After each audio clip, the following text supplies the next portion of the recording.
Olá, tudo bem com você? Tô aqui para mais um vídeo da série Dicas da Oficina e hoje a gente vai conversar sobre textos motivadores em redações, mais especificamente sobre o que você não deve fazer com esses textos. E eu vou te mostrar exemplos para que você entenda também como você deve usar os textos motivadores a seu favor, ok? Se você faz provas de redação para concursos, já fez alguma, ou se ainda não fez nenhuma prova, se você já olhou um tema de redação, você deve ter percebido que o enunciado dos temas, ele é composto por um texto ou mais textos motivadores ou de referência, pelo comando da questão e pelo tema, né? Isso varia um pouquinho de banca para banca, mas no geral, os enunciados das provas discursivas, eles são assim, eles têm um texto motivador e o comando da questão com o tema que você deve debater. E aí, os textos motivadores ou de referência,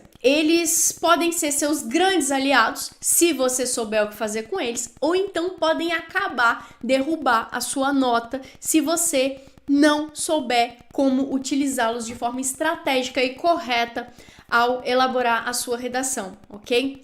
Uma coisa importante da gente comentar é que a característica do texto motivador ou do texto de referência e o que se espera que você faça com esse texto varia de banca para banca e de tipo de texto para tipo de texto, ok? Daqui a pouco eu vou mostrar alguns exemplos para você e eu vou aprofundar um pouco mais isso, mas é importante você ficar atento a essa informação. Porque se você estiver estudando para a banca CESP, o texto serve para uma coisa. Se você estiver estudando para a FCC, pode ser que ele sirva para outra. Para o Enem, para outra. Para a Consulplan, para outra, ok? Então, o objetivo do texto e a função do texto motivador dentro da sua redação pode variar de banca para banca. E aí eu vou te mostrar também como é que você não vai ser prejudicado por essas diferenças, tá? Vamos aqui, então, começar falando sobre os vacilos que você não pode cometer ao utilizar os textos motivadores, ao ler os textos motivadores e ao considerar os textos motivadores na hora de escrever sua redação. Bom, para que não serve um texto motivador? Ele não serve para te munir de argumentos. Ele não é um presente da banca para você que não sabe nada sobre o tema, que não sabe organizar as suas informações e as suas ideias no papel, consiga fazer isso. A banca não tá aqui te dando um presente, tá? A banca jamais vai querer te ajudar. Então, você não tá ali diante de uma fonte de pesquisa, de argumentos e de informações. O texto motivador não é um presente da banca para você. Não é, esquece isso, ok? Ele tá ali com objetivos específicos e a gente vai falar sobre eles daqui a pouco. Mas, por hora, entenda o seguinte: você não pode copiar trechos do texto motivador na sua redação. A banca não tá te dando um presente, te entregando um monte de argumento que você pode utilizar ao longo do seu texto, ok?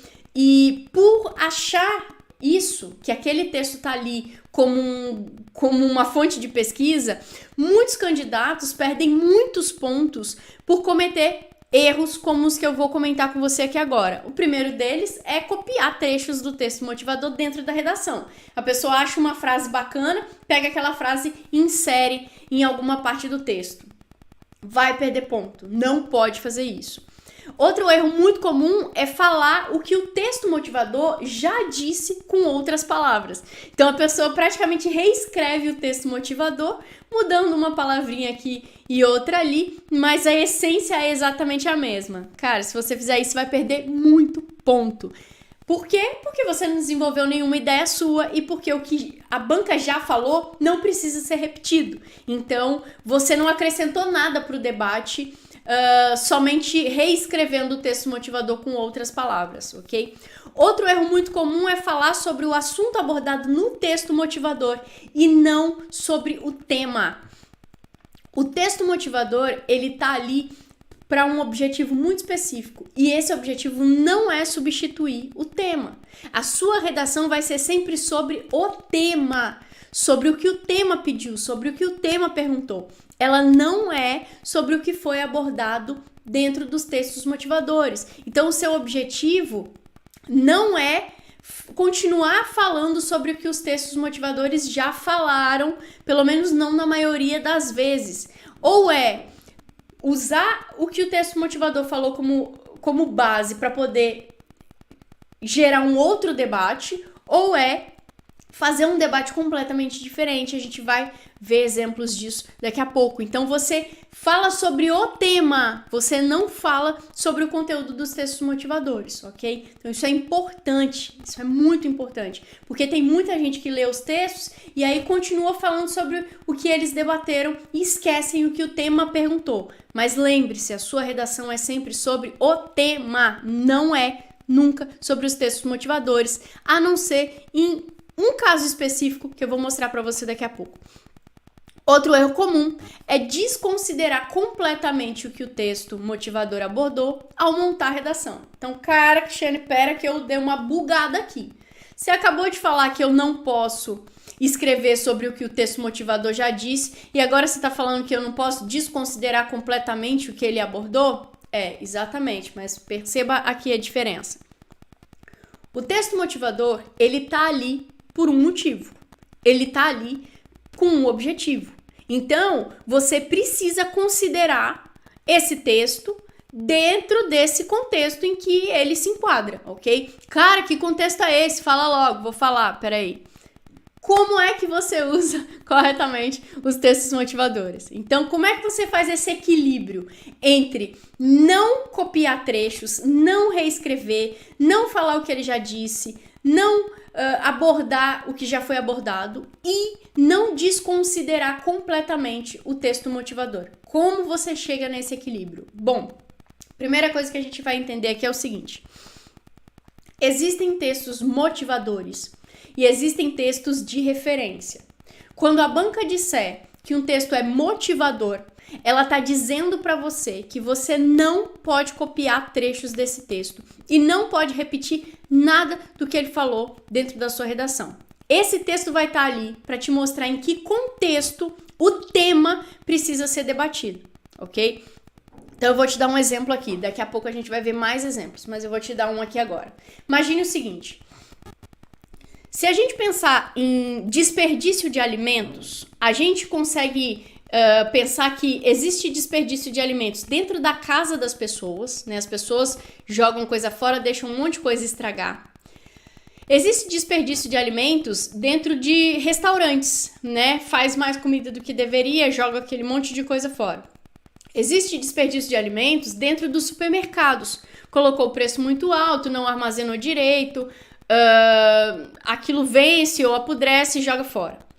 Existe desperdício de alimentos durante o transporte desses alimentos. Então, enquanto está transportando da fazenda até a fábrica, grãos, muitos e muitos grãos caem, perdem-se toneladas de alimentos no Brasil por conta disso.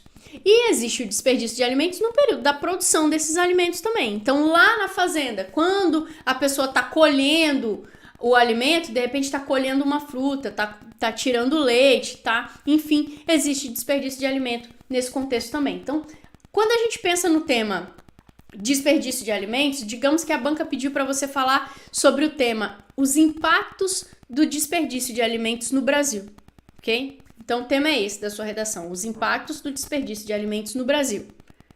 Aí, ela traz para você 2 textos motivadores. No primeiro texto motivador, ela fala para você que no Brasil perdem-se X toneladas de alimentos anualmente no momento da colheita, porque os produtores rurais, principalmente os pequenos, não têm condições adequadas de armazenamento e acabam perdendo uma quantidade absurda de alimentos. Beleza.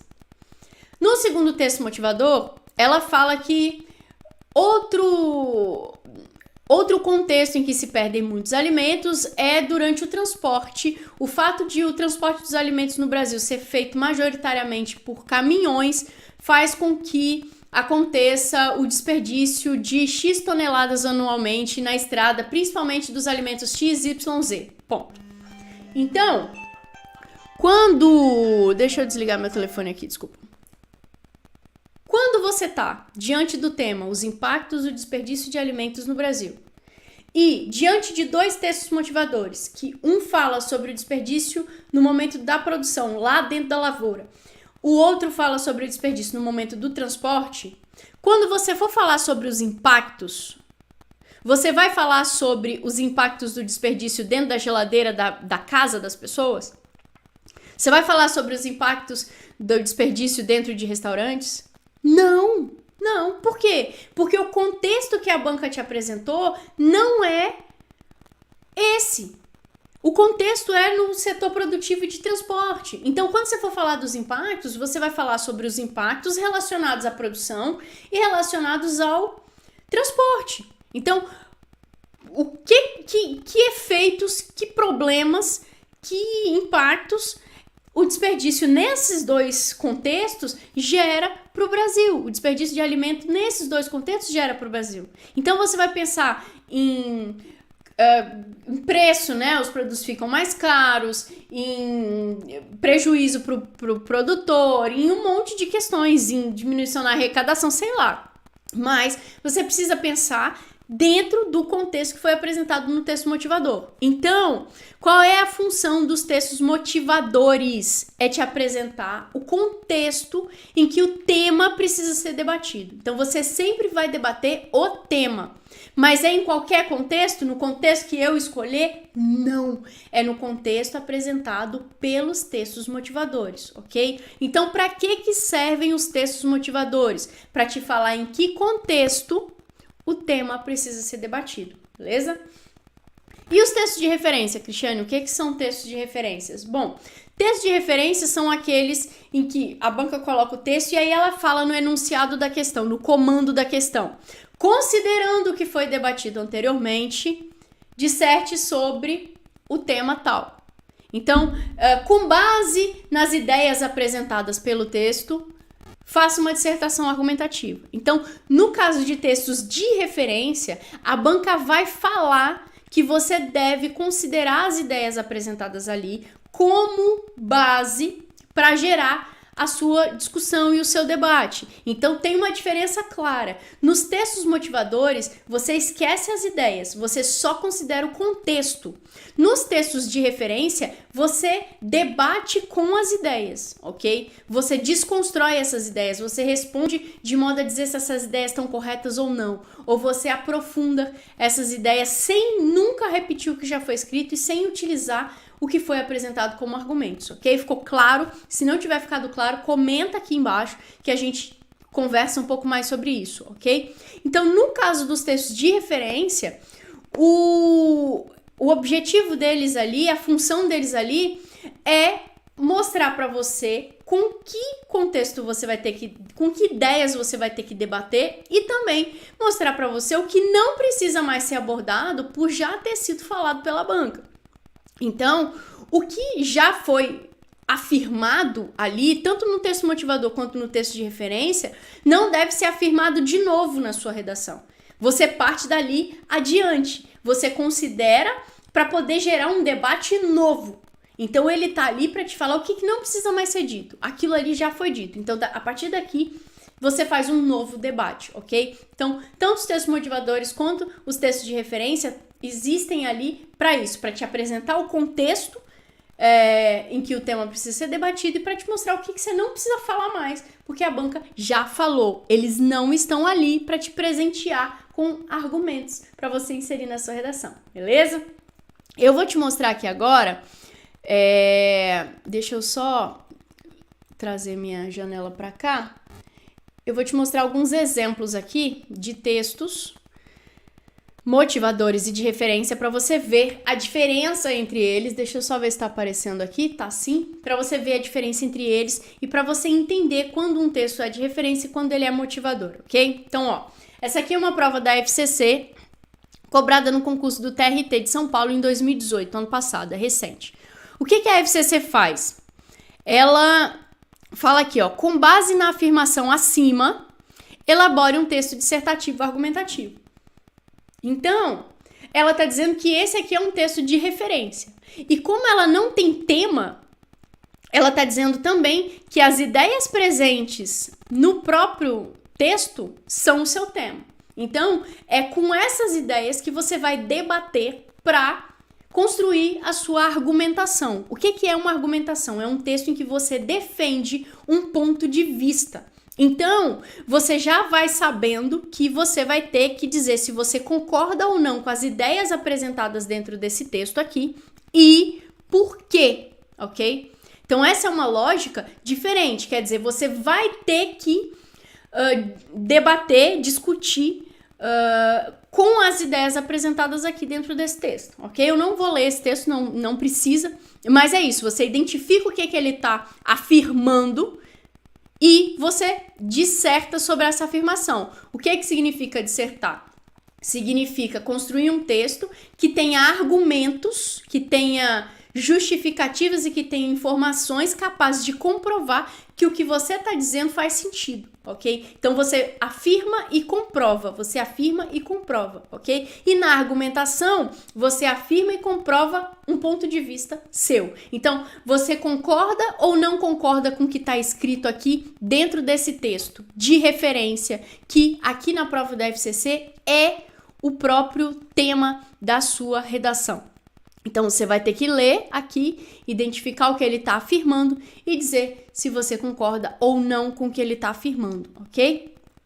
Aqui, na prova do IFAM, que já é uma prova do CESP, a gente já tem um tema diferente, ó. Considerando que os textos apresentados têm caráter unicamente motivador, ou seja, você não pode copiar trechos do que está escrito aqui para dentro da sua redação.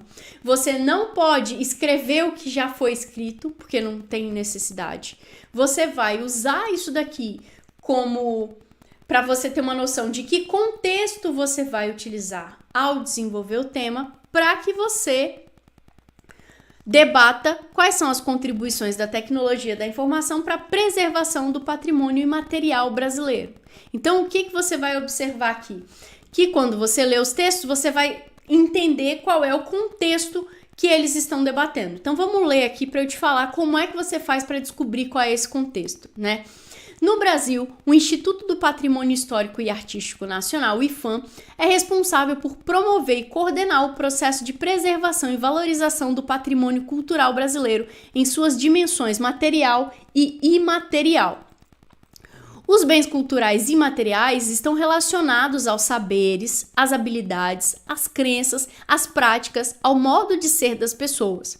Dessa forma, podem ser considerados bens imateriais, conhecimentos enraizados no cotidiano de comunidades, manifestações literárias, músicas, plásticas, cênicas e lúdicas, rituais e festas que marcam a vivência coletiva da religiosidade, do entretenimento e de outras práticas da vida social, além de mercados, feiras, santuários, praças e demais espaços onde se concentram e reproduzem práticas culturais.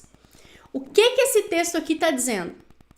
Ele está dizendo o que é o IFAM e o que são bens imateriais, ok? Então, o debate que for ser feito lá embaixo precisa considerar qual é a função do IFAM, né, pelo que ele é responsável, e bens culturais e materiais. Eu ainda não sei o que está sendo pedido lá embaixo, mas eu já sei que eu preciso falar de algo relacionado ao contexto do IFAM, ok? Aqui embaixo. A tecnologia da informação é hoje um dos instrumentos importantes para o trabalho com o folclore e a cultura popular. Está ajudando e vai ajudar ainda mais a salvaguarda do patrimônio cultural brasileiro. A cultura popular não está parada no tempo, nem presa a práticas e tradições do passado. Por isso, as ferramentas tecnológicas devem existir também para contribuir com o conhecimento de toda atividade cultural e artística. É possível estabelecer convergência entre o que há de tradição na cultura popular e o novo, que é representado pela tecnologia da informação. O que esse texto está dizendo? Que é possível conciliar tradição cultural com tecnologia. Você não precisa mais afirmar que é possível, ok? Por quê? Porque o texto motivador já disse ser possível. Então, se você for discutir esse assunto dentro da redação, ele vai ter que ser discutido de outra forma, não para você reafirmar que é possível. Por quê? Porque a banca já disse que é possível, ok? Então, vamos lá. Considerando que esses textos são motivadores, ou seja, que você tem que levar em consideração o contexto apresentado, que o IPHAN é responsável pela preservação e valorização do patrimônio cultural brasileiro e que bens culturais e materiais são isso aqui que ele listou e que é possível utilizar a tecnologia da informação para poder preservar a cultura e os bens imateriais brasileiros. Você tem que redigir um tema sobre as contribuições da tecnologia da informação para a preservação do patrimônio imaterial brasileiro. Então, o que a banca vai querer que você discuta ao longo dessa redação? Como a tecnologia pode contribuir para preservar o patrimônio imaterial, ok? Que é a cultura do país. Essa é a base de todo o seu debate. E aí, ele pede para você necessariamente abordar esses 3 tópicos aqui. Então, como é que você faz isso? Veja só agora a importância de você entender o contexto, ok?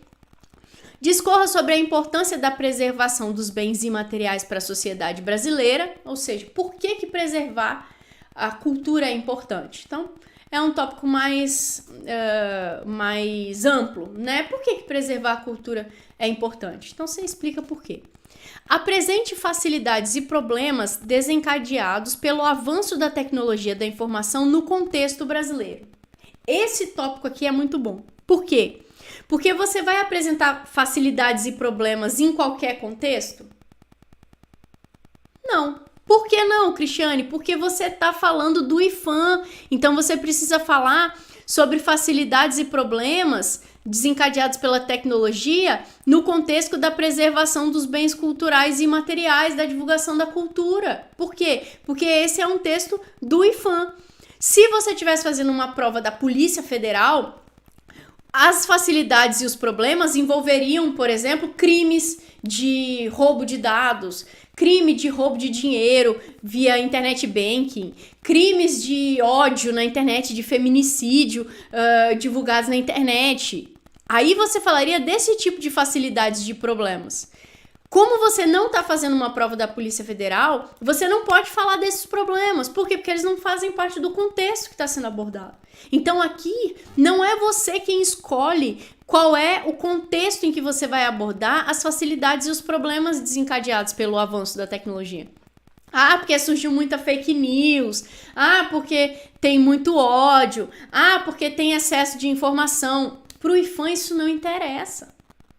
As facilidades são que hoje em dia as pessoas têm mais acesso a músicas, né? Então, os artistas brasileiros conseguem divulgar melhor os seus trabalhos. Os problemas desencadeados podem ser o excesso de informação que dificulta para alguns artistas ganharem o volume, enfim, aí você vai falando, mas sobre os problemas relacionados aos bens imateriais, quer dizer, ele colocou aqui que são bens materiais, mercados, feiras, santuários. Então, por exemplo, hoje, os próprios mercados podem divulgar os seus produtos e os seus eventos na internet. Antigamente, eles só podiam fazer isso se eles pagassem rádio, televisão, era muito caro, hoje em dia está mais acessível, entendeu? Então, o contexto é o contexto apresentado pelo texto motivador. Se esse texto aqui estivesse falando de violência, aí talvez você poderia falar de violência aqui, mas como ele não está falando, como ele está falando sobre bens culturais e materiais, é sobre esses bens que você vai abordar aqui.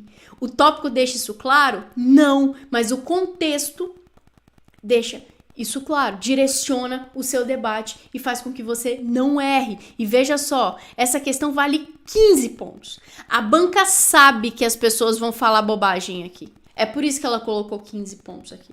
A banca sabe que o povo vai falar de fake news, que o povo vai falar de roubo de dados, que o povo vai falar de crime de ódio, que o povo vai falar de racismo, que não tem nada a ver com o IPHAN, nada a ver, nada. Entendeu? Então, presta atenção nisso. Aqui, aborde a relação entre a necessidade de preservação do patrimônio material e as novas tecnologias da informação no contexto brasileiro. Então, ele quer que você explique como as novas tecnologias podem ajudar a preservar o patrimônio imaterial, ok? Então, nesse ponto, ele quer que você fale como. Aqui, ele já falou que é possível. Então, aqui você não vai dizer de novo, é possível que as novas tecnologias da informação ajudem na preservação do patrimônio material. Cara, você ocupou quase 3 linhas para falar uma coisa que já foi falada. Ele não quer saber se é possível. Ele quer saber como é possível. Qual é a relação? Como um ajuda o outro. Entendeu? Então, presta atenção nisso. Porque você não deve refalar ou reescrever o que a banca já afirmou. Ela já escreveu. Que é possível, ela já disse. Agora, como é possível? Por quê que é possível? É isso que ela quer saber, beleza? A gente tem um outro texto aqui que é, olha só, considerando essa situação hipotética, faça o que se pede a seguir à luz da jurisprudência do STJ. Esse aqui é um tema do CESP também, no concurso do STJ, né? Então, ó, considerando essa situação hipotética, ou seja, esse texto aqui é base para você responder o que está apresentado aqui embaixo. Então, ele não é um texto motivador. Ele não está aqui só para te apresentar um contexto. Ele é um texto de referência. Você vai usar os trechos dele para construir a sua argumentação, ok? Mas por que eu sei disso, Cristiane? Porque a banca mandou você considerar a situação hipotética. Ela falou para você que é para você considerar. Então você considera, né? Então, ó, para defender os interesses de seus associados, determinada associação impetrou mandato de segurança coletivo no STJ contra um ministro de Estado. Ao prestar informações no referido mandamos, o ministro indicou e comprovou que o seu inferior hierárquico e subordinado imediato foi o responsável pela prática do ato administrativo contestado, porém defendeu o mérito do ato praticado. Aí ele fala aqui, ó, disserte sobre a aplicabilidade da teoria da encampação ao presente caso. Então, olha, o cara quando falar da teoria da encampação, eu não entendo nada disso, tá? Nada, eu não entendo nada de direito. Eu sou formada em publicidade, em letras, direito não é minha praia.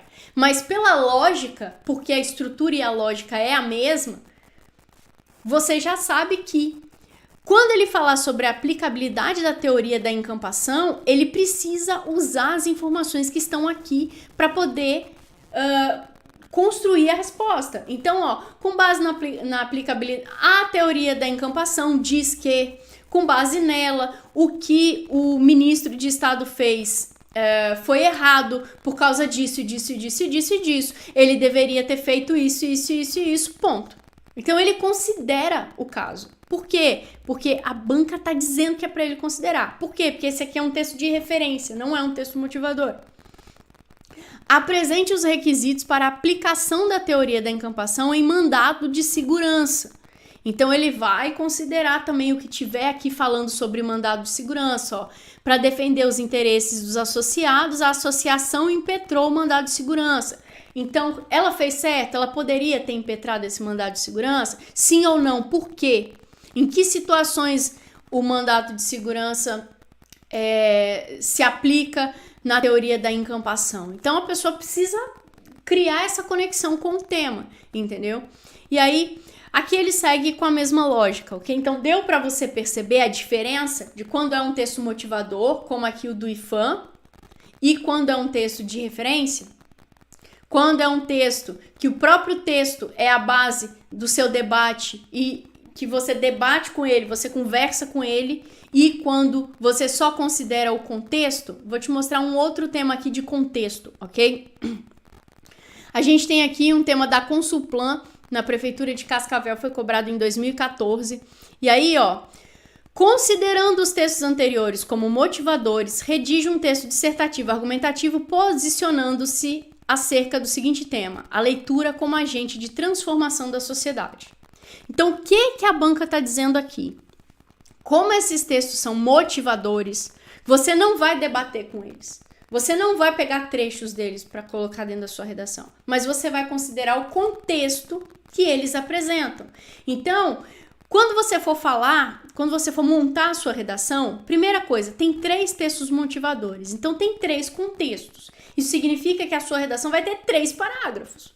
Cara, Cristiane, que doideira! Como é que eu aprendo isso? Treinando redação, com quem entende de ensinar redação. Porque você vê que tem uma diferença entre as bancas, tem uma diferença entre a lógica. E aí você precisa treinar para a sua banca. Depois a gente fala disso. Então, ó, você vai ter que falar sobre a leitura como agente de transformação da sociedade, considerando o contexto apresentado em cada um desses textos aqui. Então, ó, o primeiro texto fala que Leitura. Professores dizem ir pouco à biblioteca. Quando perguntado sobre a frequência com que fazem atividades com as turmas na biblioteca, muitos docentes de 5 estados responderam que quase nunca levam os meninos à biblioteca. Em compensação, a maioria dos estudantes do 9º ano desses lugares disse frequentar o espaço 1 ou 2 vezes por semana, em geral por conta própria. Então, você puxa uma setinha aqui e escreve contexto, ou o que esse texto está dizendo. Esse texto está dizendo que os professores não costumam incentivar os alunos a irem à biblioteca, mas que os alunos vão por si só. Então, você vai falar, num primeiro parágrafo de desenvolvimento, sobre a leitura como agente de transformação social num contexto em que, apesar de não haver incentivo dos professores, os alunos vão à biblioteca sozinhos. Ou então só no contexto de professores que não incentivam os alunos a buscar as bibliotecas. Então, como a leitura pode ser um agente de transformação social se os próprios professores não incentivam os alunos a irem à biblioteca? Ou como a leitura pode ser um agente de transformação social se os alunos, quando os alunos buscam a biblioteca sozinhos? Porque isso muda o foco do debate, né? Quando eu critico os professores, eu falo de um lado ruim. Quando eu elogio os alunos, eu levo o debate para um ponto mais positivo, ok? Então, você fala do tema nesse contexto que está aqui, ok? Isso facilita muito em provas, principalmente da Consulplan, que demanda essa relação entre o tema e o contexto dos textos motivadores. Isso facilita para você selecionar os argumentos que você vai colocar na sua redação e faz com que a sua redação esteja coerente com todo o enunciado que foi apresentado para você. Cristiane, mas como é que você sabe que é isso que a Consulplan quer que a gente faça? Lendo as respostas padrão que a banca mesmo divulga, ok? Então, no texto 2, ele fala que quem não lê não sabe o que está perdendo, pois a leitura dá um sentido espiritual à vida, abre horizontes, dá uma visão melhor e mais ampla do mundo e da sociedade em que vivemos, estimula a imaginação e o sonho, e cria possibilidades antes impensadas de reivindicar mudanças em nossa sociedade, corrigindo as injustiças sociais e políticas que nos afligem. As coisas dificilmente mudarão se não for a grande massa de nossa população uma educação adequada e consciência de cidadania, o que exige, em última análise, o desenvolvimento e a consolidação de práticas de leitura. O que esse texto está dizendo? Que a leitura torna as pessoas mais conscientes e mais cidadãs, e isso melhora a sociedade. Então, como a leitura age como transformadora da sociedade num contexto em que a leitura transforma as pessoas em cidadãs. Então, qual é a relação entre a leitura e a transformação da sociedade nesse contexto em que, considerando o que foi abordado aqui, né? Que a leitura, considerando o fato de a leitura deixar as pessoas mais conscientes e isso ter o poder de transformar uma sociedade. Então, você fala dessa relação nesse contexto. Aqui no texto 3, ele fala que a internet nunca ganhou o prestígio nem as vendas dos livros. Muito pelo contrário, o segundo negócio online que mais deu certo depois do Google é uma livraria, a Amazon. Se um extraterrestre pousasse na Terra hoje, acharia que nada disso faz sentido. Por que o livro não morreu? Como uma plataforma que, se comparada à internet, é tão arcaica quanto folhas de pergaminho ou tábuas de argila, continua firme. Você sabe por quê. Ler um livro inteiro no computador é insuportável. A melhor tecnologia para uma leitura profunda e demorada continua sendo tinta preta em papel branco, tudo elaborado num pacote portátil e fácil de manusear, igual à Bíblia de Gutenberg. Isso sem falar em outro ingrediente. Quem gosta de ler sente um afeto físico pelos livros. Curte tocar neles, sentir o fluxo das páginas, exibir a estante cheia, uma relação de fetiche, amor até. Mas esse amor só dura porque ainda não apareceu nada melhor que um livro para a atividade de ler um livro. Se aparecer não, quando aparecer? Depois do CD, que já morreu, e do DVD, que está respirando com a ajuda de aparelhos, isso era em 2014, ou seja, ele também já morreu, o livro impresso é o próximo da lista. Já é de 2019 e ele ainda tá aqui firme e forte, né? Considerando, e aí tá, qual é o contexto desse terceiro texto aqui? O que ele tá dizendo? Ele tá dizendo que os livros têm prazo de validade. Eles vão acabar assim que aparecer uma tecnologia que seja capaz de substituí-los, ok? Então, como é que a leitura atua como agente de transformação da sociedade em um contexto em que os livros podem deixar de existir? Então, consegue perceber aqui como você pode criar uma relação entre o tema e o contexto apresentado em cada texto motivador para responder o que o tema pediu? Consegue perceber que você não vai falar o que já foi falado aqui? Na sua redação, você não precisa falar que os livros estão prestes a morrer, como já morreram CDs e DVDs. Você não vai escrever isso. Você vai escrever que em um cenário em que a tecnologia tende a substituir os livros físicos em alguns anos, a leitura continua a ser um agente de transformação da sociedade, porque aí você explica o porquê. Mas a base, você partiu do texto motivador. Isso facilita a construção da sua redação, beleza? Então isso é bem legal de você saber. Deixa eu trazer minha janela de cá para a gente fazer o resumão. O que eu quero que você saia dessa aula entendendo? Que o texto motivador, ele não está ali para te dar de presente os argumentos. Ele está ali como um guia para direcionar para que rumo você vai levar o seu debate. Se o texto for efetivamente motivador, você considera os contextos apresentados pelos textos que a banca te colocou lá no enunciado, e aí você debate o tema com base naqueles contextos, ou então no caso do tema da FCC, você se posiciona com relação ao que foi debatido ali, né? Você diz se você concorda ou não com o que foi debatido ali. Se o texto for de referência, que é quando a banca fala para você, considera o que foi escrito para responder o que eu tô te perguntando, você vai criar uma conexão entre a sua resposta e o que foi afirmado dentro do texto. Nunca, nunca, nunca, de jeito nenhum, jamais você utiliza trechos dos textos como argumentos dentro da sua redação. Você pode fazer uma referência ou outra, mas você não copia trechos e não reafirma o que já foi afirmado pela banca no texto motivador. De novo, por quê? Porque aquele texto não está ali para te dar argumento de presente, ok? Outra coisa importante, você precisa treinar a redação para aprender a escrever para a sua banca, para a banca responsável pelo seu concurso. Porque você observou ali que tem uma diferença na forma como as bancas elaboram o enunciado e no que elas esperam de você e com relação ao texto motivador, né? Do que elas esperam da forma como você pode usar aquele texto motivador. Então, por exemplo, você vai fazer um concurso para a FCC, vem pra gente, se você quiser treinar com a gente, e fala, Cristiane, quero fazer um concurso, tô estudando para um concurso da FCC, como é que eu faço para interpretar os temas da FCC, os enunciados da FCC, para saber exatamente como eu monto a minha redação? A gente vai poder te direcionar. A mesma coisa com o CESP, com o Enem, com qualquer banca de concurso. É importante você não sair dessa aula acreditando que todos os textos motivadores têm o mesmo objetivo dentro das redações de todas as bancas, porque como a gente viu nos exemplos, isso não é verdade. Cada banca trata o seu texto motivador de um jeito e você precisa treinar para dominar isso, para que você não fique perdido lá na hora da sua prova de redação.